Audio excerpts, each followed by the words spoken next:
ମଥୁର ବାବୁଙ୍କର ଏ ଭକ୍ତି ବିଶ୍ୱାସ ଆମକୁ ହୁଏତ ଅଦ୍ଭୁତ ମନେ ହୋଇପାରେ, କିନ୍ତୁ ତାଙ୍କର ଏ ଭକ୍ତି ବିଶ୍ୱାସ ଏତେ ସହଜରେ ମଧ୍ୟ ଆସିନଥିଲା। ଏଥିରେ ସନ୍ଦେହ ନାହିଁ ଯେ ଠାକୁରଙ୍କୁ ସେ ବହୁ ପ୍ରକାର ପରୀକ୍ଷା ନିରୀକ୍ଷା କଲା ପରେ ଯାଇ ଏପରି ବିଶ୍ୱାସ କରିଥିଲେ।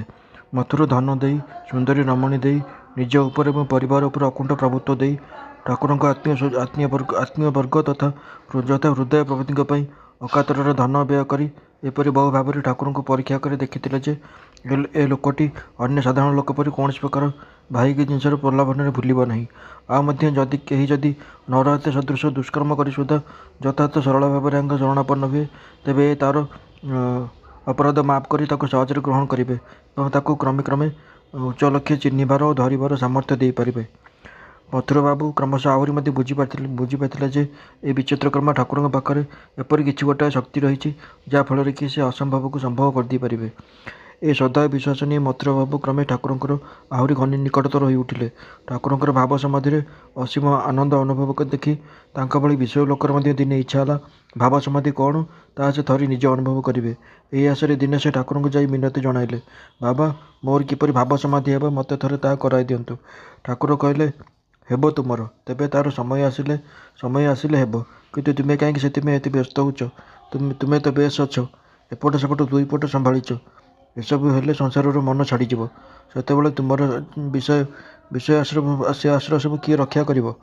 ସେଦିନ କିନ୍ତୁ ମଥୁରବାବୁ ଜିଦ୍ ଧରିଲେ ଯେକୌଣସି ମତେ ଭାବ ସମାଧି କରାଇ ଦେବାକୁ ହେବ। ସେତେବେଳେ ଠାକୁର କହିଲେ, କେଜାଣି, ମୋତେ କ'ଣ ଜଣାଅଛି? ମା'ଙ୍କୁ କହିବି, ସେ ଯାହା କରିବେ। ଏହାର କିଛିଦିନ ପରେ ମଥୁରବାବୁଙ୍କର ସତକୁ ସତ ଦିନେ ଭାବ ସମାଧି ହୋଇଗଲା। ବ୍ୟାକୁଳ ହୋଇ ଠାକୁରଙ୍କୁ ଡକାଇ ପଠାଇଲେ। ମଥୁରଙ୍କ ପାଖକୁ ଯାଇ ଠାକୁର ଦେଖିଲେ ମଥୁର ଆଉ ସେ ପୁରୁଣା ମଥୁର ନୁହନ୍ତି। ଆଖି ଦୁଇଟା ଲାଲ ହୋଇଯାଇଛି ଏବଂ ଅବିରଳ ଅଶ୍ରୁ ଝରୁଛି। ଈଶ୍ୱରଙ୍କ କଥା କହୁ କହୁ ଆକୁଳ ହୋଇ କାନ୍ଦି ପକାଉଛନ୍ତି ଆଉ ଥରଥର ହୋଇ ଛାତି କମ୍ପୁଛି।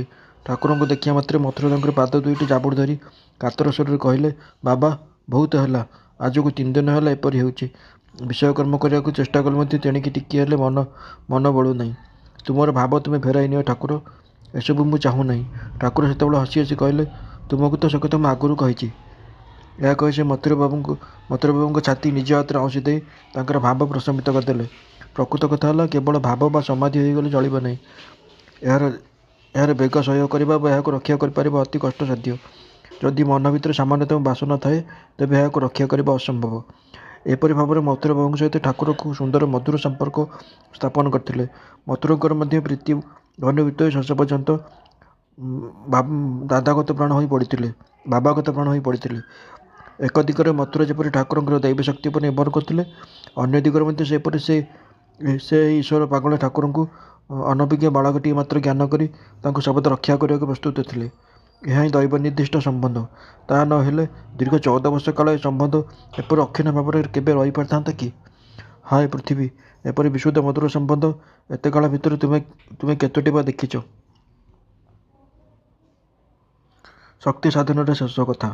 ଠାକୁରଙ୍କର ଏହି ସାଧନ ଜୀବନ ଆଲୋଚନା କଲେ ଆମେ ଦେଖୁ, କୌଣସି ବାହ୍ୟ ବିଷୟର ସହାୟତା ନ ପାଇଲେ ମଧ୍ୟ ଏକମାତ୍ର ବ୍ୟାକୁଳତା ଦ୍ୱାରା ସାଧକର ଈଶ୍ୱରଭକ୍ତି ହୋଇପାରେ। କିନ୍ତୁ ମାତ୍ର ଏହାର ସହାୟତାରେ ସିଦ୍ଧକାମ ହେବାକୁ ହେଲେ ଏହି ବ୍ୟାକୁଳ ଆଗ୍ରହର ପରିମାଣ ଯେ କେତେ ଅଧିକ ହେବା ଉଚିତ, ଠାକୁରଙ୍କ ଜୀବନ ଆଲୋଚନା କଲେ ତାହାର ଆଭାସ ମିଳିଥାଏ।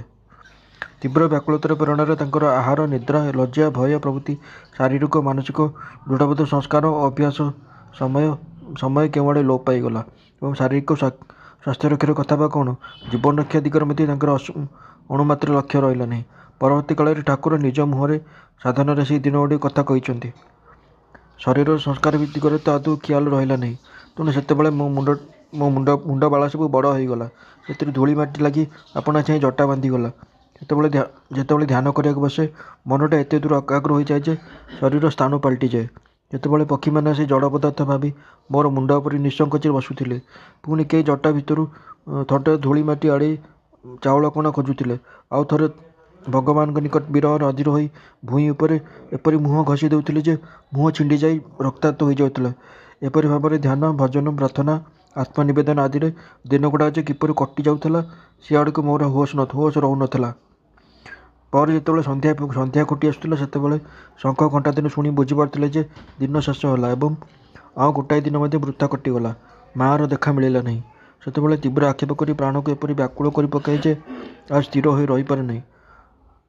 ଦୁମ୍ କରି ଭୂଇଁ ଉପରେ ପଡ଼ିଯାଏ ଆଉ କାତର ପ୍ରାଣରେ ଭୂମି ଉପରେ ଗଡ଼ି ଗଡ଼ି କ୍ରନ୍ଦନ କରେ।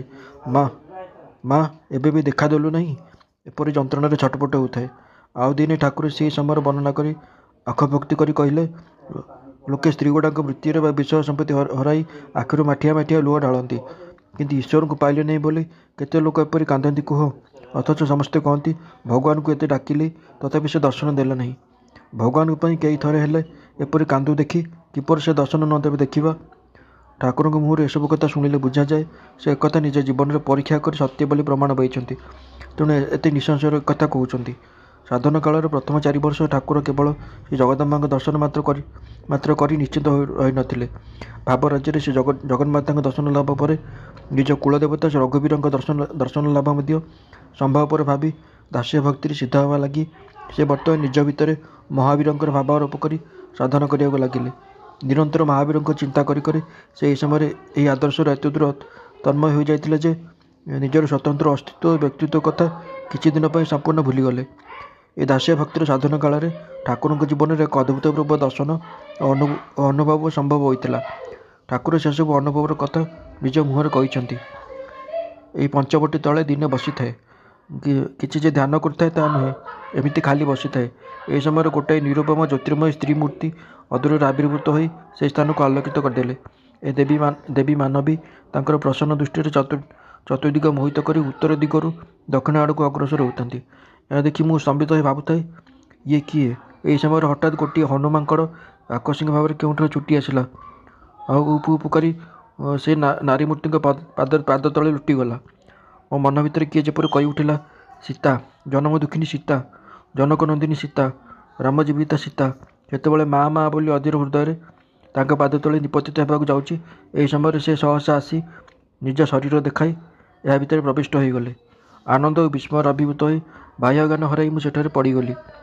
ଧ୍ୟାନ ଚିନ୍ତାଦି ନ କରି ଏପରି ଭାବରେ କୌଣସି ଦର୍ଶନ ମୋର ଏହା ପୂର୍ବରୁ କେବେ ଆଉ ଘଟିନାହିଁ। ଆଉ ଥରେ ଠାକୁର ଭାବିଲେ ତାଙ୍କ ତପସ୍ୟା ଲାଗି ଉପଯୁକ୍ତ ପବିତ୍ର ଭୂମିଟିଏ ପ୍ରସ୍ତୁତ କରିବେ। ଏହି ଉଦ୍ଦେଶ୍ୟରେ ହୃଦୟ ନିକଟରେ ସେ ଗୋଟିଏ ନୂତନ ପଞ୍ଚବଟୀ ସ୍ଥାପନର ବାସନା ପ୍ରକାଶ କଲେ। ତାପରେ ବର୍ତ୍ତମାନ ଯେଉଁଠାରେ ସାଧନ କୁଟୀର ଅଛି ତାହାର ପଶ୍ଚିମରେ ଠାକୁର ସ୍ୱହସ୍ତରେ ଗୋଟିଏ ଅଶ୍ୱତ୍ଥ ବୃକ୍ଷ ରୋପଣ କରି ହୃଦୟ ଦ୍ୱାରା ବଟ, ଅଶୋକ, ବେଲ, ଅଁଳା ବୃକ୍ଷର ଚାରା ରୋପଣ କରାଇଲେ ଏବଂ ତୁଳସୀ ଓ ଅପରାଜିତାର ଅନେକ ଗୁଡ଼ିଏ ଚାରା ପୋତି ସେହି ସମଗ୍ର ସ୍ଥାନଟିକୁ ବେଷ୍ଟିତ କରାଇଦେଲେ। ପରେ ମଥୁରାନାଥଙ୍କ ସାହାଯ୍ୟରେ ବିଭିନ୍ନ ତୀର୍ଥରୁ ପବିତ୍ର ଧୂଳି ଆଣି ଠାକୁର ସ୍ୱହସ୍ତରେ ପଞ୍ଚବଟୀ ମୂଳରେ ବିଞ୍ଚିଥିଲେ। ଏଣେ କ୍ରମଶଃ କାଳୀବାଡ଼ି ପ୍ରତିଷ୍ଠାର କଥା ଲୋକମୁଖରେ ଚାରିଆଡ଼େ ପ୍ରଚାରିତ ହୋଇଗଲା। ଫଳରେ ଯେଉଁ ତୀର୍ଥଯାତ୍ରୀମାନେ ଗଙ୍ଗାସାଗର ମେଳା ବା ଶ୍ରୀଜଗନ୍ନାଥ ଦର୍ଶନକୁ ଯାଉଥିଲେ, ସେମାନଙ୍କ ଭିତରୁ ବହୁ ସାଧୁ ସନ୍ନ୍ୟାସୀଙ୍କୁ ରାଣୀ ରାସମଣୀ ଶ୍ରଦ୍ଧାର ସହିତ ଦକ୍ଷିଣେଶ୍ୱର ନିମନ୍ତ୍ରଣ କରୁଥିଲେ। ସେମାନେ ମଧ୍ୟ ଆନନ୍ଦରେ ରାଣୀଙ୍କର ଆତିଥ୍ୟ ଗ୍ରହଣ କରୁଥିଲେ ଓ କିଛି ଦିନ କାଳୀବାଡ଼ିରେ ବିଶ୍ରାମ ନେଇ ପୁନଶ୍ଚ ଯାତ୍ରା କରୁଥିଲେ।